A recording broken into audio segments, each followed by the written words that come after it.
Hold on, let me get my notes first. Go ahead, Okay, go ahead, go ahead. Yeah. we're back to Formula One again, and today we're going to be looking at the resurgence of Lewis Hamilton. Can he win the title? That's the story for this evening. And with me to discuss that is Mustafa. My name is Afolabi. It's Formula One again. Okay, so clearly under these new regulations, Hamilton's driving well. I think he likes these nimble cars. I think he's doing better where you don't have to worry about ground effects. He never liked ground effects because he couldn't brake hard and confidently. With these new cars, he can brake hard and confidently um, due to the fact that the car has his DNA. It has a good balance between front and back, and he just seems to be doing very well. Now, he's been out driving Leclerc, and I have a feeling this season he's going to beat Leclerc.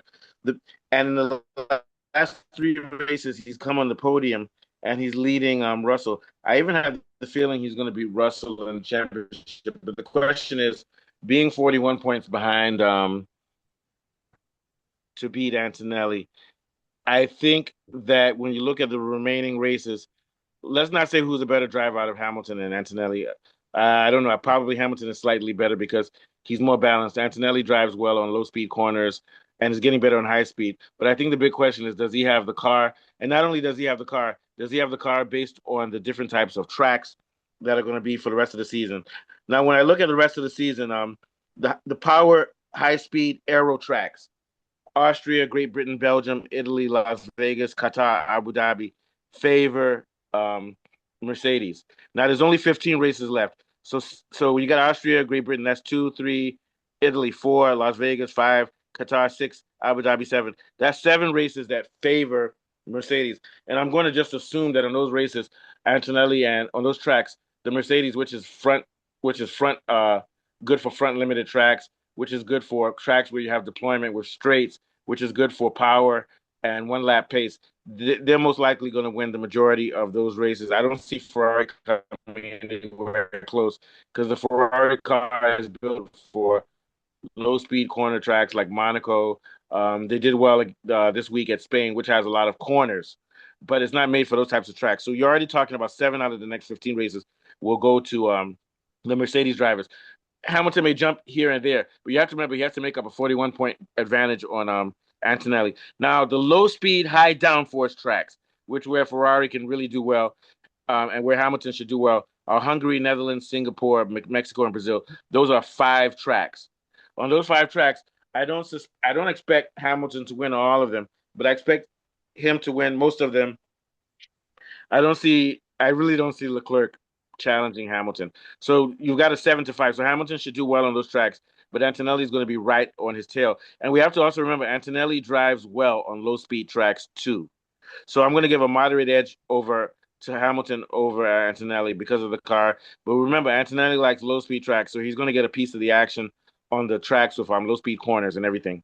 Now, the mixed tracks are only two, Madrid and Azerbaijan. So the majority of the tracks left, seven of them will go Mercedes' favor, five will go to Hamilton, and two will be mixed, which means it could go Ferrari or Mercedes.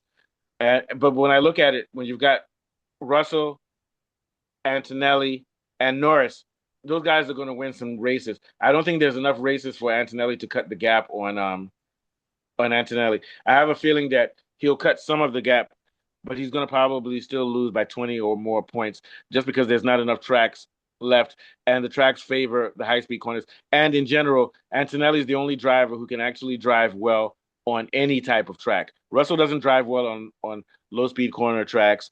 Antonelli, Hamilton doesn't drive on extreme high speed tracks. He drives well on mixed tracks like Spain. And of course, Russell doesn't drive well on low speed tracks. Antonelli is the most versatile driver. And even if he gives up points to Hamilton, he's not going to give up enough to lose this drivers' championship. So I'm going to predict that Hamilton's going to come second this season, probably lose to Russell, not Russell, to Antonelli by 20 or so points. Russell's going to come third. What are your thoughts, Afolabi? Oh, you're absolutely right, Mustafa. I think Hamilton has done well in Monaco and then now in Barcelona. But talking about winning the championship, I think at best I'll give him a 20% chance. I don't think he can pull this off. 41 points mathematically is possible, but is a very steep mountain to climb. And if you look at it, I mean, roughly we have about 15 races to go. The Mercedes is still the dominant force on the grid, whether you like it or not. Already they have 6 wins already. Antonelli's 5 race winning streak is terrifying. Even before Spain, it proves that Mercedes, in terms of pure pace, they have an advantage over Ferrari. And I don't think Ferrari can match that pace week in, week out. And then you look at Antonelli factor two. He's not driving like a prodigy. He's driving No, like no, a no. seasoned veteran. He isn't making rookie mistakes. Had it not been for the DNF, we would have been here discussing something entirely different. I mean, I don't want to trivialize Lewis's win yesterday, but he took Oh yeah, advantage. he'd have a 60-point lead. Yeah, yeah. So he had a strategic. He took advantage of an Yeah, because Antonelli opportunity. would have come second. Yes, he would have come second. So he just took an advantage yesterday of an opportunity by being strategically brilliant. But it's good to note that this boy, he's driving like someone that has several years of Formula One experience. He's not faced with the occasion. He's psychologically very sound. He's Yes. not fragile. He doesn't need luck to win. He's simply outdriving everybody on the grid. And it's not a coincidence that Lewis is 41 points behind Antonelli. And crucially, Lewis is 41 years old. If you look at his physique and his mental capability, to ask him, to be tactically sharper and mentally strong in a grueling season like this, and in a race calendar like this, against a younger, more in this season, very talented young, it will be very, very difficult. I think the best Lewis can hope for is to finish top 3. That would be his ceiling for me, not winning the championship. Yeah, I think he can come second. Maybe not even so. He might be able. He's going to hold off Russell. Very short lap, traction heavy, power My dependent. ceiling for him is top 3, not winning the Top championship. 3. It's going to be So, extremely so difficult. the next race is Austria. Austria. Short track, traction, heavy power dependent settings. Mercedes has a high advantage. No, they have a very good advantage over Ferrari there. So I'm predicting Russell or Antonelli. No, Antonelli's going to beat Russell because even if a Russell out qualifies him, Russell's done. Then Great Britain Silverstone, high speed aero lead load, high speed track. This is not the type of track that Ferrari's going to like. Mercedes has a big advantage on this one. I'm looking for George Russell to win at Silverstone. Belgium, power dominated track, high aero. This is going to be an advantage to Mercedes again. You're going to see Antonelli and Russell fights. So those are 3 races. Then when you get to like Hungary, which is low speed, that's when you see Hamilton have some advantage. But you have to remember on those tracks, Antonelli will drive well. Antonelli drives well on any track. You get my point. But on the tracks that Antonelli drives super well on and Russell drives super well on, the Ferrari doesn't drive well on. So I think Hamilton has a good shot. But like you said, I give him a 25% chance of winning the drivers' championship. I think he has a very good chance of coming second only because Russell just doesn't have the mental capacity. It's like he's not himself this year. I don't think he's adjusting well. I think Hamilton, which will be a big disgrace for Russell to come third in a car that's the fastest car overall this season. So that's all I have to say. Good luck to Hamilton, but I want Antonelli to win because I'm not a Hamilton fan, but I can't hate greatness. What are your thoughts, Afolabi?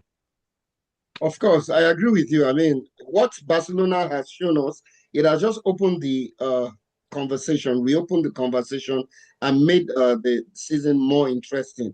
But it has not overturned the evidence, and the evidence remains that Antonelli is the most likely champion. The rest are no longer just Oh racing yeah. him; they are waiting for him or Mercedes to make mistakes. If Mercedes does not make Now the only mistakes, thing that if they maybe continue on this unless trajectory, I don't see anybody overtaking him. unless Ferrari comes with upgrades, which makes them better on power tracks. What are your thoughts? Johnny's back. Yeah, John is back. Yeah. Yeah. Oh yeah. Like you said, I mean, if those upgrades are really true, what they're gonna do, I mean, I think they even have some more upgrades to do. But if that has made the Ferrari stronger, then I think Hamilton has a chance. I would love to see Hamilton win the champion, the Grand Prix. I mean, this year's championship drivers, but I don't see. I'll give him a 40% if those upgrades are really Yeah. what they are. I'll give Hamilton a good 40%. John, it's not just the upgrades. Like that. You now have to wish that Mercedes drop their momentum. it's a combination of upgrades and Mercedes dropping. And because at the level where Mercedes is, they're outpacing the rest of the pack. Yeah. Yes. That as well. I'll even come to that because the Mercedes actually do have a problem in as in if they don't I saw a report about it 2 weeks ago. They actually have a problem. It started with Russell's car, and they said it was going to happen to Antonelli's car anytime. It was just going to be, the question was going to be was not. Yes. So if they that's why I give that 40%, you know. If not, then if not, because like I want Antonelli to. I'm a Mercedes fan, big Mercedes fan. You know, any driver apart from I don't like. Oh, I like all the drivers apart from Russell, all of them. Coulthard, Häkkinen, Raikkonen. Who else was there again? Hakkinen and so on. Yeah. So. Yeah, so and Antonelli. So for me, it's a win-win actually. As long as Russell, if you ask me. And to be honest with you, Russell, if he's not careful, he's going to come third, and Hamilton will come second. And that is going to be terrible for him because actually they both Antonelli actually won the fight, you know, between both of them. Oh yeah, then the car shut off. Just that the car shut off, but he really showed that he could. I mean, he really even dug deep and overtook the guy. And Russell didn't have a chance. I don't know. So yeah, Russell needs to do something, man. He really needs to do something. So the Wolf should bring Verstappen to Mercedes. Let me tell you why. Because if you have Antonelli and Verstappen, there's no way they can lose the constructors. George Russell is not carrying his weight for the constructors championship. He shouldn't be coming third. That's a big disgrace. All right. Yeah. Okay. Mercedes. Yeah. All right. Last thoughts. Follow me. Then take us out. Yeah, you're absolutely right, Mustafa. Especially so we can watch the EG. So we can watch EG play football. Absolutely right. Especially the way Russell started the weekend. I mean, it just ended up like a pack of cards falling. It was embarrassing, really. And those are my thoughts. Antonelli all the way. Hamilton will finish top 2, basically. But with the way Mercedes trajectory is going, the overall package is superior to other cars. The overall package is superior to other cars. That's what I feel. Yeah. All right, take us out. Follow me. Good one, guys. Yeah. Start one more thing. Yeah. Oh yeah.